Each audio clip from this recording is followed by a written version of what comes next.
घर की औरत पार्ट 2। मीना याद है ना आपको, जिसके ससुराल में ससुर और पति कैसे उसका और उसकी सास का अपमान किया करते थे। वैसे तो मीना को नौकरी की इजाजत मिल गई थी, लेकिन मीना ये क्या है? खाना अभी तक नहीं बना। कब से मैं यहाँ बैठा हूँ कि नाश्ता कर लूँ। बस 2 मिनट, वो ऑफिस की एक ईमेल करनी है। तभी ससुर जी आ जाते हैं। माना कहता था जिस दिन ये फीमेल ईमेल करने लगेगी घर नहीं चलने वाला। तभी सास हाथ में नाश्ते की प्लेट ले आती है। ये लो सभी उपमा खाओ। गर्मा गर्म स्वादिष्ट उपमा देखकर वाह माँ जी, 2 मिनट में ये कमाल, क्या बात है। वो आता है ना रेडी टू ईट वाला पैकेट, वही बनाया है। स्वाद बता बहू कैसा है। कल तक जो बीवी पति के नाम से ही कांपती थी, बहू के आ जाने के बाद कैसे उड़ रही है, ये देखकर ससुर जी को आ जाता है गुस्सा। हाँ पैसे तो पेड़ पर उगते हैं ना, या तेरा बाप दे जा रहा है जो बैठे बैठे पैसे खर्च कर रही है। अरे जरा शरीर चला लिया कर, वरना पता है ना जब मेरा हाथ पड़ेगा तो कैसे काम करती है तू। बहू बेटी के सामने खुद का अपमान सास बर्दाश्त नहीं कर पाती और रोती हुई कमरे में चली जाती है। क्या पापा, क्या जरूरत थी माँ से ऐसे बात करने की? सुबह से कुछ नहीं खाया है, अब जब खाना आया तो रुला दिया आपने। चलिए देखते हैं माँ कहाँ गई। मेरी जूती भी ना जाए उस पागल औरत को देखने। अरे क्या गलत काम मैंने? बस यही ना कि भाई पैसे बचाओ। अरे कमाने बाहर निकले ना तब पता चले कि कैसे हड्डी गल जाती है। बात तो सही कह रहे हैं पिताजी, माँ को तो बस पैसे उड़ाना आता है।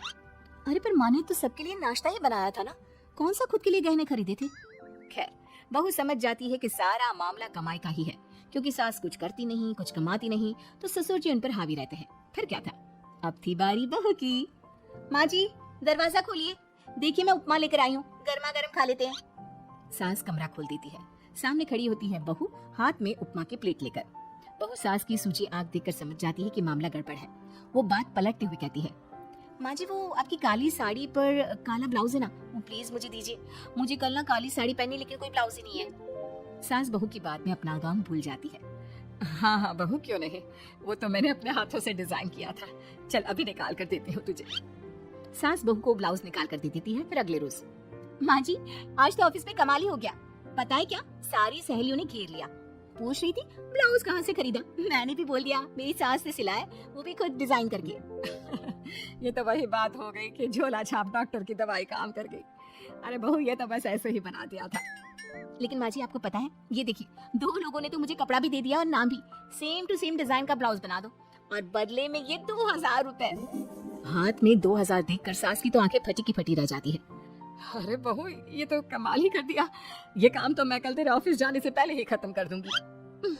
सच्ची माँ जी, कैसे इतनी जल्दी? अरे बहू वो बस नाप है ना, उसी के आकार का काट काट कर डिजाइन ही तो देना है। ये तो मेरे बाएं हाथ का खेल है।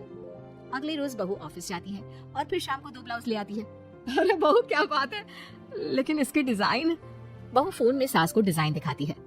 अरे ये तो बच्चों वाला डिजाइन है, रुक अभी थोड़ी देर में ही दे देती हूँ। सास बहू को कपड़े सिल कर देती और बहू सास को रुपए।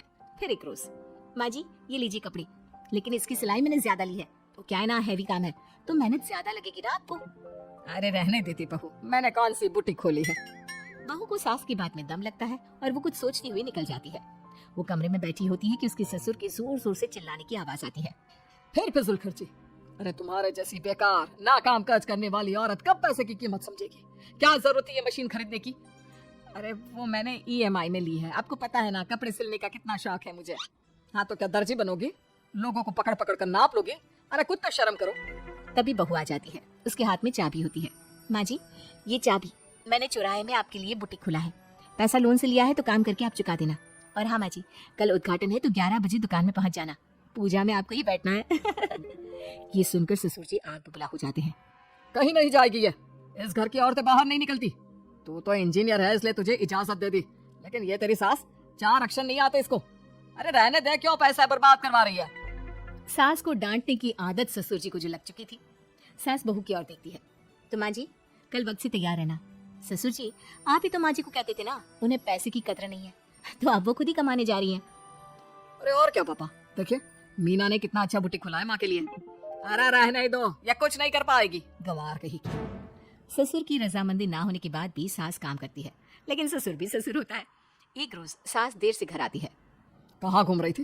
ये कोई वक्त है घर आने का? घर का ठेका क्या आप मर्द लेंगे? अब लगोगी रसोई में, क्योंकि तुम्हारी बहू रानी भी नहीं आई अभी तक। पापा आज बाहर से ही मंगवा लेते हैं। आज बहुत ज्यादा काम था। किसी की शादी का पूरा कपड़ा सिलना था। कल उन लोगों की ट्रेन थी, खुद बैठकर काम करवा कर गए हैं। बहू, ये पैसे हैं आज के गल्ले के, जरा संभाल ले। ससुर देख रहा होता है कि कैसे कल तक जिस औरत को वो बुरा भला कहकर डरा कर रखता था, वो आज उससे ज्यादा कमा रही है। देखता है कितना दिन कमाती है। ससुर अब रोज कोई ना कोई ऐसा काम करता जिससे सास का काम बंद हो जाए। फिर एक दिन, ये भगवान, 10 बज गया, बुटीक खोलने का वक्त हो गया है, लेकिन ये मेरी साड़ी, इस पर ये क्या गिर गया? पता नहीं किसने क्या डाल दिया, अब क्या करूं? सास दोबारा अलमारी से दूसरी साड़ी निकालती है, फिर उसे प्रेस करती है और किसी तरह बुटीक पहुंचती है जहां पहले से ही कस्टमर खड़े होते हैं। अरे क्या हो गया? लगता है काम चल गया तो मैडम के भाव बढ़ गए। पता है, इस धूप में पिछले आधे घंटे से खड़े हैं। पता होता तो वो बगल वाली शॉप में ही दे देते। अरे अरे माफ करिएगा, वो क्या हुआ ना, तैयार होकर निकल ही रही थी कि साड़ी में सांस गिर गया। दोबारा साड़ी चेंज की तो आप आई।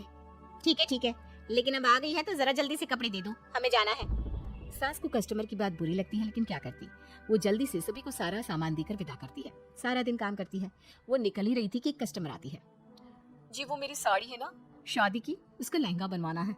हाँ हाँ, क्यों नहीं, बनवा लो। शादी की साड़ी के साथ इमोशंस जुड़े होते हैं। बिल्कुल सही बोला आपने। परसों मेरी शादी की सालगिरह है तो जरा बना देना। अरे नहीं नहीं, इतनी जल्दी कहाँ तैयार होता है शादी का लहंगा? कम से कम 4 दिन तो। देखिए, आप 2 दिनों में जितना कमाती है ना, वो मैं आपको 1 दिन में दे दूंगी। बस मेरी ये शादी की साड़ी का लहंगा बना दीजिए। सास को भी अब पैसे की लालच आ जाती है। वो सोचती है कि वैसे भी कोई अर्जेंट काम नहीं है तो वो मैनेज कर लेगी। आप ठीक है, नाप दे दीजिए। औरत नाप देकर वहां से चली जाती है। सास सोचती है कि घर जाकर रात में काम करेगी। ये सोचकर वो उस औरत की शादी की साड़ी घर ले आती है। वाह, अब काम घर पर भी ले आ रही हो। हाँ, लेकिन घबराइए नहीं, घर के काम में कोई असर नहीं होगा। सास घर का काम करती है, बहू के साथ खाना बनाती है, खिलाती है और फिर क्या बात है सासू माँ, बड़ी जल्दी जल्दी काम कर रही हैं आज। सास बहू को सारी बात बताती है। क्यों माँ जी, इतनी भी क्या मेहनत करना? अरे बात सिर्फ पैसे की नहीं है, बल्कि उस बेचारी औरत के इमोशंस की भी थी। ये उसकी शादी की साड़ी है ना। ससुर पास खड़ा सब सुन रहा था। अब देखो, बहुत काम करने का शौक है ना। कैसे भरे बाजार तुम्हारी दुकान खुद तुम बंद करोगी। जब सास पूरी रात काम करके सुबह लेटती है, मौका देखकर ससुर कैंची से साड़ी को काट देता है। अगली सुबह, चलो, कल आधा लहंगा सिला था, आज पूरा करके शाम को ही उसे उसका लहंगा सौंप दूंगी। लेकिन ये क्या, सास जैसे ही लहंगा उठाती है, लहंगा तो फटा होता है। वहीं ससुर छुप कर सास को देख रहा था। हाय रे, ये किसने किया? ससुर छुप कर हंस रहा था। बहू देख लेती है और ससुर के पास जाती है। पिताजी, आपसे ऐसी छोटी हरकत की उम्मीद नहीं थी। आप खुद ही दुकान बंद करेगी। ससुर वहां से चला जाता है। सास भी वहां आ जाती है। वो समझ जाती है कि उसके पति ने ही साड़ी पर कैंची चलाई है। लेकिन फिर शाम को, जी वो मेरा लहंगा तैयार हो गया? हाँ जी, मैं तो कहती हूँ कि आप एक बार लहंगा पहन कर भी देख ले। औरत लहंगा पहन कर आती है और खूब खुश हो जाती है। अरे ये लहंगा है ना अंकल जी कमाल का, आंटी जी ने बनाया है, बिल्कुल लेटेस्ट डिजाइन। औरत सास को ढेर सारे पैसे देकर चली जाती है। लेकिन मैंने तो ये औरतों का फैशन है, कहीं से सिल दो या कहीं से काट दो, फैशन ही होता है। चलिए, शाम का खाना मेरी तरफ से। आज आपका जन्मदिन है ना, रिटर्न गिफ्ट तो बनता ही है।